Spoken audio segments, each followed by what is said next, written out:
Media Melanie Talks TV. I'm Melanie, and today I'm back to talk about Bad Sisters, Season 2, Episode 5, called Boom. And boom indeed. The wagon went overboard.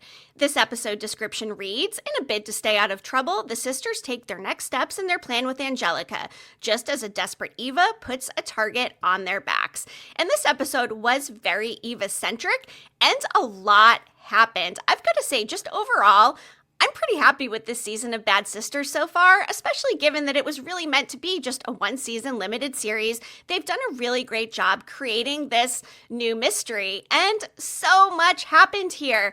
And it also raises a lot of new questions.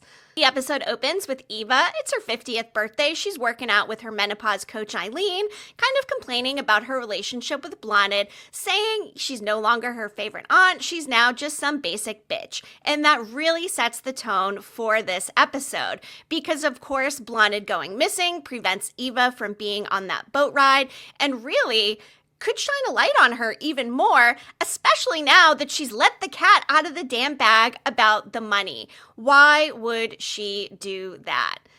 Also in this episode, of course, we get the boat ride, the scattering of the ashes, we get more on the investigation, and we learn more about Ian.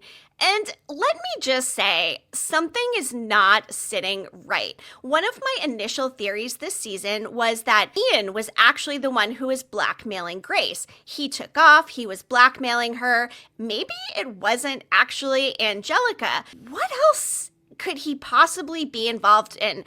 And I'm starting to think they're giving us all of this information about him. Could he have something in his background, perhaps, that could cause him to be a bigger part of this than we suspected?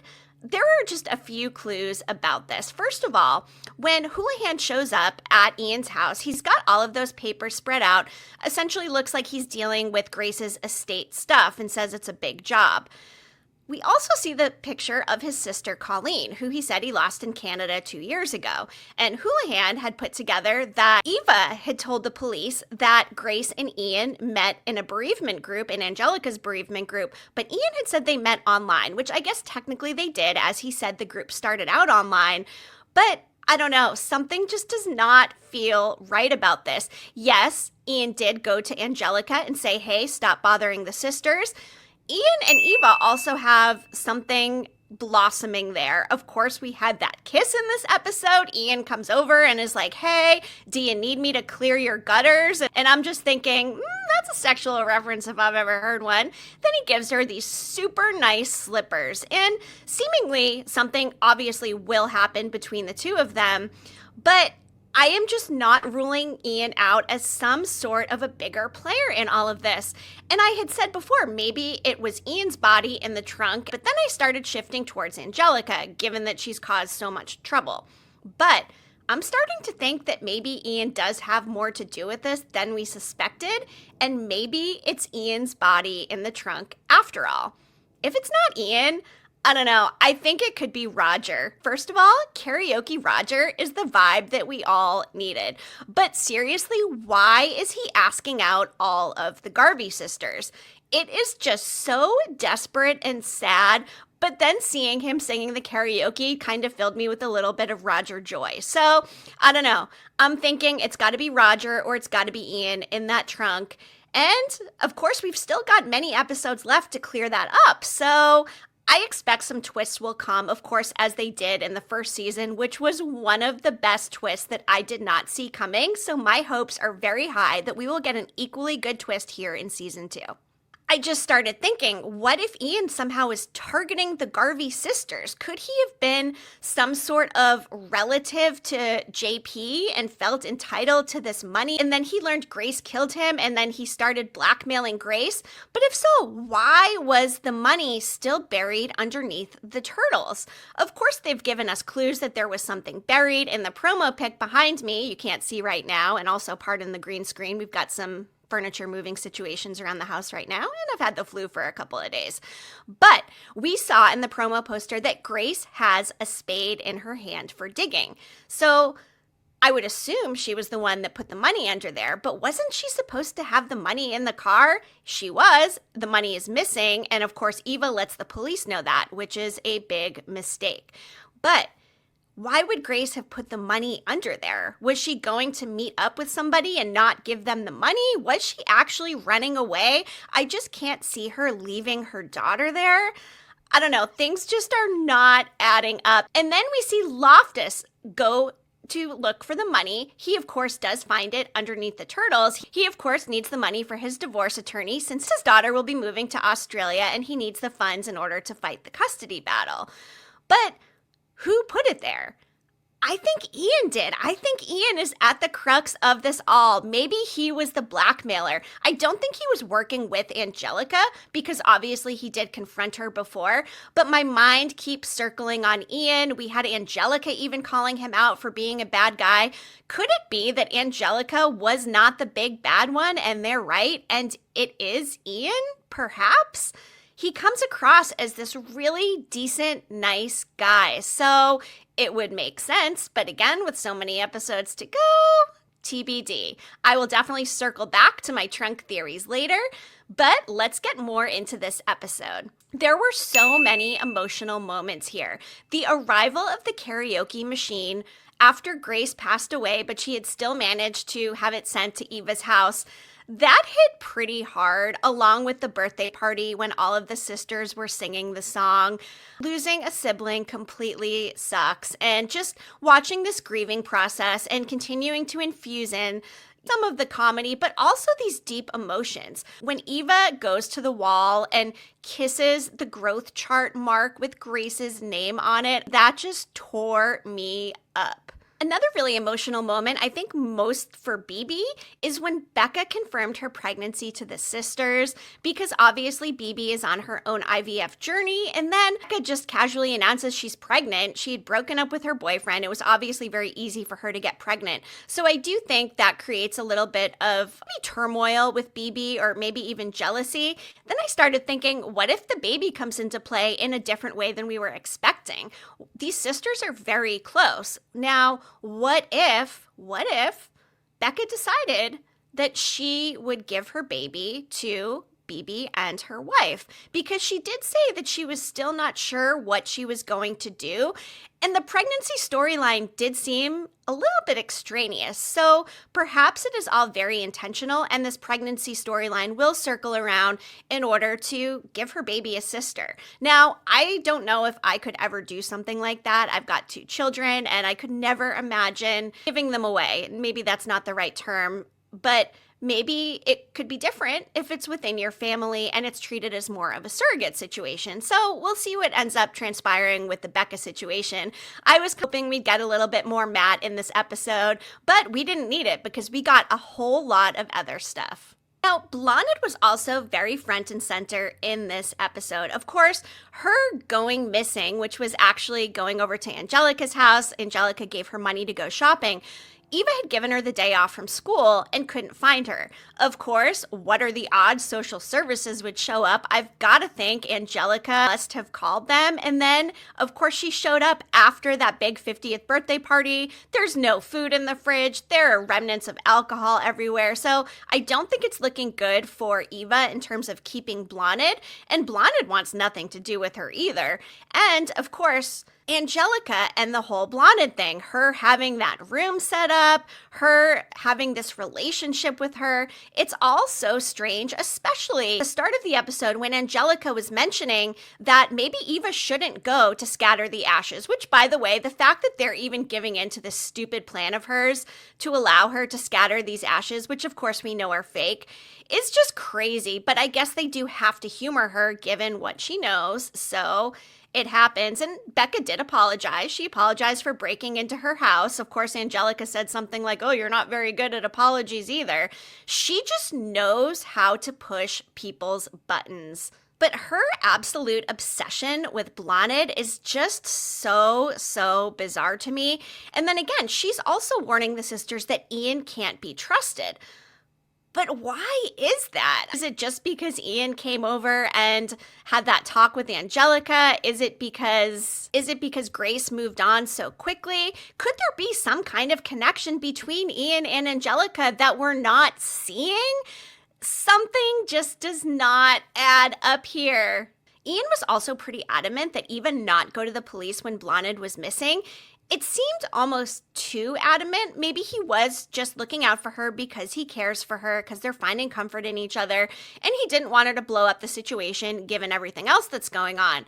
But could there be another reason? Is it because he's somehow tied to this money and he's the one that buried it under the turtles and he just doesn't want the Garda poking around more?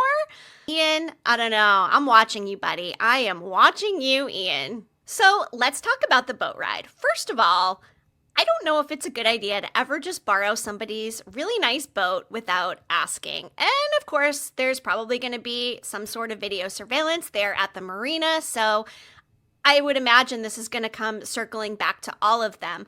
But the only sister who was not there for that boat ride was Eva, and a big part of that was because of Blonde and because of Angelica for having Blonde show up at her house, give her the money to go shopping, and Angelica had even said, maybe you should just stay home and worry about Blonde. Why was she so adamant about her staying home? Obviously, she just doesn't like her and wants more of this connection with Blonde, but at the same time, I also think it just has to do with control. She has to control everything. She even went out and hired Eva's menopause coach.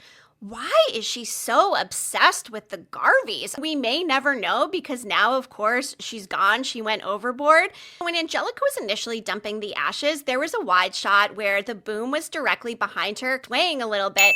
And I saw in that moment, I'm like, you know what? That thing's going to end up hitting her and she's going to go overboard. And sure enough, she did. I completely expected that. What I did not expect was Becca, of all the sisters, to jump in the water, being pregnant, trying to go grab her. And for a second, I thought she did. I thought whatever that piece of metal was floating there in the ocean was going to be her. I'm thinking Angelica's wearing a life jacket, even if it's just one of those little ones around her neck. Shouldn't she have come to the surface? I think we can assume that Angelica is dead the way it ended, but is there a chance they do circle the boat back around, take her body in, and maybe it is Angelica's body in the trunk, they retrieve it, and then they go dispose of it somewhere else? Now, that does not make a lot of sense to me. It seems like it would make the most sense to dump the body overboard, where seemingly she would not be recovered, or I don't know, maybe she will and she'll float back. It's hard to say based on how far out they were, but they were far enough out where they couldn't get a call into the Coast Guard. So maybe the body will just stay there. But because Eva was at the Garda before, complaining about Angelica, talking about the missing money, it was really funny when Loftus said something like, but do you want us to investigate her for being too intense? So there's really no proof they have. And it turns out Angelica did not have the money, which again circles me back to who put the money there. And again, I'm looking at you, Ian. But what I'm really wondering is when Loftus pays his attorney's like, hey, where did you get all this money? And somehow maybe that comes back to bite him because this missing money has obviously been a thing and he just could not resist. And you know what? He's a dad who wants to keep custody of his daughter. So I think the motivation is kind of a good one. But at the same time, you're kind of messing with your own investigation. You're not being very moral. And after all of that nonsense with the exhumation of JP's body in season 1, he cannot afford to be doing stupid things. So I definitely do think this will come back to bite him somehow. And I wouldn't be surprised if Houlihan was the one who actually figured it out and ended up having to turn her partner in, because I'm just going to say, I don't think she's the most loyal partner of all time. It seems like she's like a dog with a bone. She's a very Greene detective and seems like she would do what needs to be done to further her career. And she's sniffing out some clues, so we will see what happens with the money. But again, maybe it was Grace who put the money there. Maybe Grace buried the money before she left that night in the car. But why would she do that? I have so many questions, you guys, and I am just really enjoying this mystery. the biggest thing of all is going to be the fallout from Angelica's death. What is Roger going to think about this? Is Roger going to figure out that the sisters are somehow involved? And like I said, maybe it's Roger's body that's in that trunk at the end. I don't know. It's possible. I've got to say, Fiona Shaw played this role so well. She was such a pain in the ass, unlikable character, and I think those characters are some of the hardest to play. So props for Fiona Shaw. And I'm wondering too, will we get some flashbacks now? Will she still be a part of these remaining episodes? Because we'll garner more context on some past actions or interactions between her and Grace, maybe? Or again, will we uncover there is some kind of connection between her and Ian? It does seem unlikely, but again, Ian's name just keeps popping up in my head, and all of those papers that he had there.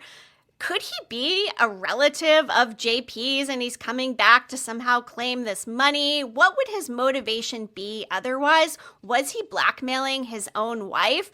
And why is he coming on so strongly to Eva? Hey, I get it. She's a very attractive woman. They are grieving the loss of her sister, and it is a little bit awkward. Of course, Angelica even mentions how shameful it is that they're comforting each other so blatantly, but it does seem like they will get together, and I have a feeling if and when they do, Eva might uncover something she doesn't like, and perhaps that is what leads the Garveys to kill Ian and put them in the trunk. Next week's episode is called Who by Water. Ian helps the sisters cover their tracks, bringing him closer to Eva, but further into Houlihan's spotlight. So, does that mean that Houlihan is going to successfully uncover something about Ian? And if there is something here else at play with him, why is he helping the sisters? Is it because he feels guilt because he actually was inadvertently responsible for Grace's death because he was the blackmailer and she was going to meet him? Nothing better than a good mystery and a show that makes you think. So, what I would really like to know is, what do you guys think about this season so far? I'm here to say I think it is solid. I would not be shocked if they end up getting a season 3 because it does look like we will end on a cliffhanger. Who do you think the body in the trunk is? Do you think it could be a retrieved Angelica? Could it be Ian? Could it be Roger? Or could it be somebody completely different and there's going to be some wild twist? Whoever it is, I am so here for it. But I would love if you would drop your thoughts in the comments as well. And again, if you have Apple TV and you're looking for something a little more in the sci-fi, dark realm, check out Silo. I am also covering that here on my channel, so be sure to check out those videos. I will also be covering Dexter Original Sin on Showtime Paramount Plus. That's coming shortly. And then in 2025, there is so much great TV. In January, we've got Severance on Apple TV Plus, which I will be covering. We've got The White Lotus coming in February, which I also plan to cover. Later in the year, Stranger Things, The Last of Us. There's a new show called The Hunting Party I'm going to give a look. Many, many more. Oh, The Night Agent is another good one on Netflix. Seriously, 2025 is going to be such a great year of television, and I am so here for it. So please be sure you are subscribed to MediaMelanieTV.com so you can catch all of my coverage. And seriously, I really appreciate all of your support and watching. So please be sure to give this video a like and tune in again next time. Media Melanie, clicking off.